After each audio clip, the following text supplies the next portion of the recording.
Okay, guys, we're all on 22. The story is called Charles. First thing we're going to do before we start this story is I want everyone to, I do this with all my other classes, I want you to look at this kid on page 22. See that picture of this kid? Yes. I think this kid is a very bratty looking kid. Oh. Look at his haircut, his smile. You can tell he wants to cause problems. Does anybody disagree with Kaden? No offense, but that's kind of like your hair. I'm sorry. I just noticed that actually. All right, but anyway, this story that we're about to read, it's a true story. It's only like 5 pages long, but it is a true story. All right, it's an enjoyable story. It's fun, and I think you're gonna like it. Now, the author is Shirley Jackson, and she wrote the story about her son, whose name was Lori. Now, Lori, I consider to be an unusual name for a boy. I've never met a boy named Lori. You know what I'm saying? I've met a bunch of girls named Lori, but never a boy. I think it must be short for Lawrence. You know what I mean? Probably like Jonathan, they call you Johnny. You know what I mean? So I'm thinking Lawrence, they must have called him Lori. So just know that when it mentions Lori in the story, it's a boy. First time I read it, I kept thinking that Lori was a girl. Lori's a boy. All right? Miss Audrey, what's your question, dear? Why is it named Charles if the boy's name is Lori? Well, that, Audrey, is why we are about to, start reading, so we can find out. Okay? Are we good, y'all? Yes. All right, so here we go. Charles by Shirley Jackson. The day my son Lori started kindergarten, he renounced corduroy overalls with bibs and began wearing blue jeans with a belt. I watched him go off the first morning with the older girl next door, seeing clearly that an era of my life was ended. My sweet-voiced nursery school tot replaced by a long-trousered, swaggering character who forgot to stop at the corner and wave goodbye to me. It says, the day my son, we're going to look at that first paragraph again, first sentence. The day my son Lori started kindergarten, he renounced corduroy overalls. Wyatt, what does renounced mean? Harsh. No, he said harsh. That is wrong. Nice try. Well, You. Gave up. It means to give up something. It means to like if you become a vegetarian, you renounce meat. You're no longer going to eat fish, shrimp, oysters, beef, chicken. You renounce meat. Understand? I think some people in this school have renounced homework. Oh. All right? He came home the same way. The front door slamming open, his cap on the floor, and the voice suddenly become raucous, shouting, "Isn't anybody here?" At lunch, he spoke insolently to his father, spilled his baby sister's milk, and remarked that his teacher said we were not to take the name of the Lord in vain. How was school today? I asked, elaborately casual. All right, he said. Did you learn anything? His father asked. Lori regarded his father coldly. I didn't learn nothing, he said. Anything, I said. Didn't learn anything. Teacher spanked a boy, though, Lori said, addressing his bread and butter for being fresh. He added with his mouth full. What did he do? I asked. Who was it? Lori thought. It was Charles, he said. He was fresh. The teacher spanked him and made him stand in a corner. He was awfully fresh. What did he do? I asked again, but Lori slid off his chair, took a cookie, and left while his father was still saying, See here, young man. Now let's stop there. When it says that this boy, Charles, got in trouble for being fresh, what does it mean to be fresh? It doesn't mean clean or something like that. It's not that kind of fresh. You. Some type of slang, I don't know. Thank you for telling us that it's slang. You're right. But what does it mean, sir? You. Cool. No. Yes. Like not being nice and respectful? It means being disrespectful. It means being smart aleck, sarcastic. You're being fresh. Don't be fresh with me. All right. The next day, Lori remarked at lunch as soon as he sat down, well, Charles was bad again today. He grinned enormously and said, today, Charles hit the teacher. Good heavens, I said, mindful of the Lord's name. I suppose he got spanked again. He sure did, Lori said. Look up, he said to his father. What? His father said, looking up. Look down, Lori said. Look at my thumb. Gee, you're dumb. He began to laugh insanely. Now look, people, I don't know what goes on in y'all's house, but if I'd have been 5 years old and told my dad, look up, look down, look at my thumb, gee, you're dumb, I'd have been picking myself up off the floor when I woke up a couple days later. Okay? You know what I'm saying? My dad would not have been amused. What's that? And your teeth. I like you, Kate. I'm glad you're in this class. All right. All right.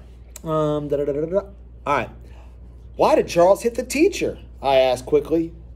Because she tried to make him color with crayons, with red crayons, Lori said. Charles wanted to color with green crayons. So he hit the teacher and she spanked him and said, nobody play with Charles. But everybody did. The third day, it was Wednesday of the first week, Charles bounced a seesaw onto the head of a little girl and made her bleed. The teacher made him stay inside all during recess. Thursday, Charles had to stand in a corner during story time because he kept pounding his feet on the floor. Friday, Charles was deprived of blackboard privileges because he threw chalk. On Saturday, I remarked to my husband, do you think kindergarten is too unsettling for Lori? All this toughness and bad grammar, and this Charles boy sounds like such a bad influence. It'll be all right, my husband said reassuringly. Bound to be people like Charles in the world. Might as well meet them now as later. On Monday, Lori came home late, full of news. Charles! He shouted as he came up the hill. I was waiting anxiously on the front steps. Charles! Lori yelled all the way up the hill. Charles was bad again. Come right in, I said as soon as he came close enough. Lunch is waiting. You know what Charles did? He demanded, following me through the door. Charles yelled. So in school, they sent a boy in from first grade to tell the teacher she had to make Charles keep quiet. And so Charles had to stay after school. And so all the children stayed to watch him. What did he do? I asked. He just sat there, Lori said, climbing into his chair at the table. Hop, hop, you old dust mop. I love that line. I came up with a teacher one, I'll tell y'all when the video's not on. Right? Charles had to stay after school today. I told my husband. Everyone stayed with him. What does this Charles look like? My husband asked Lori. What's his other name? Now let's stop there. When the man says, what's his other name? What does he mean? What's he mean? He thinks that Charles is just another name for Lori, but he No. Nice try, but no. Somebody else. Parent said, what's his other name? Last name. He's saying, what's his last name? that's what I Now look, I'm sure that when y'all were in school, you experienced something like this. Something happened in class, maybe a couple parents started talking, or maybe you went home and told your parents about this bad little kid in school, right? And your parents probably said something like, who is that? Who is that? Oh, yeah. That's that kid, Chris Johnson. All those Johnson boys have been bad. You know what I'm talking about? You know how people talk like that, right? I went to school with his daddy. He was bad then. That's what they're wondering, who this was. Did y'all's parents ever have a talk to you when you started school about you better behave? No. They didn't? Well, that explains a lot. Mine, I'm just a geek. I remember sat me down the day before first grade. I remember this. It's a true story. And they told me that if I misbehaved in school, that other people would find out and that I was not to do that. They said, you are a reflection of us. And if you look good, we look good. And if you look bad, we look bad. And if you make us look bad, you're going to be in a lot of trouble when you get home. And they also told me if I ever got a whooping at school, I'd get another whooping at home. Did y'all's parents ever tell you that? No. Yep. Y'all's parents are soft. It was great. In the art building, they used to have a paddle. All right. I've never seen it. Anyway, so when he says, what's his other name? He's being nosy. He's saying, what's his last name? Who is this guy? I wonder who his mom and daddy are. So he said, he's bigger than me, Lori said, and he doesn't have any rubbers, and he doesn't ever wear a jacket. Monday night was the first parent-teachers meeting, and only the fact that the baby had a cold kept me from going. I wanted passionately to meet Charles's mother. On Tuesday, Lori remarked suddenly, our teacher had a friend come to see her in school today. Charles's mother? My husband and I asked simultaneously. Nah, Lori said scornfully. It was a man who came and made us do exercises. We had to touch our toes. Look! He climbed down from his chair and squatted down and touched his toes. Like this, he said. He solemnly got back into his chair and said, picking up his fork, Charles didn't even do exercises. That's fine, I said heartily. Didn't Charles want to do exercises? Nah, Lori said. Charles was so fresh to the teacher's friend, he wasn't let do exercises. Fresh again? I said.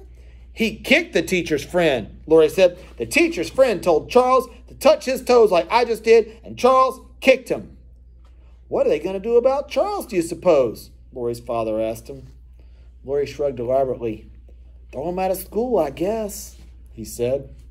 Wednesday and Thursday were routine. Charles yelled during story hour and hit a boy in the stomach and made him cry. On Friday, Charles stayed after school again, and so did all the other children. With the third week of kindergarten, Charles was an institution in our family. The baby was being a Charles. Wilson, come to the front office. Caden Wilson, come to the front office. The baby was being a Charles when she cried all afternoon. Lori did a Charles when he filled his wagon full of mud and put it through the kitchen. Even my husband, when he caught his elbow in the telephone cord and pulled the telephone ashtray and a bowl of flowers off the table, said after the first minute, looks like Charles. During the third and fourth weeks, it looked like a reformation in Charles. Lori reported grimly at lunch on Thursday the third week. Charles was so good today, the teacher gave him an apple. What? I said. My husband added warily, you mean Charles? Charles, Lori said. He gave the crayons around, and he picked up the books afterward, and the teacher said he was her helper. What happened? I asked incredulously. He was her helper. That's all, Lori said, and shrugged. Can this be true about Charles? I asked my husband that night. Can something like this happen? Wait and see, my husband said cynically. When you've got a Charles to deal with, this may mean he's only plotting. He seemed to be wrong. For over a week, Charles was the teacher's helper. Each day he handed things out, he picked things up. No one had to stay after school. The PTA meeting's next week again, I told my husband one evening. I'm going to find Charles's mother there. Ask her what happened to Charles, my husband said. I'd like to know. I'd like to know myself, I said. On Friday of that week, things were back to normal. You know what Charles did today? Lori demanded at the lunch table in a voice slightly awed. He told a little girl to say a word, and she said it, and the teacher washed her mouth out with soap, and Charles laughed. What word? His father asked unwisely, and Lori said, I'll have to whisper it to you, it's so bad. He got down off his chair and went around to his father. His father bent his head down, and Lori whispered joyfully. His father's eyes widened. Did Charles tell the little girl to say that? He asked respectfully. She said it twice, Lori said. Charles told her to say it twice. What happened to Charles? My husband asked. Nothing, Lori said. He was passing out the crayons.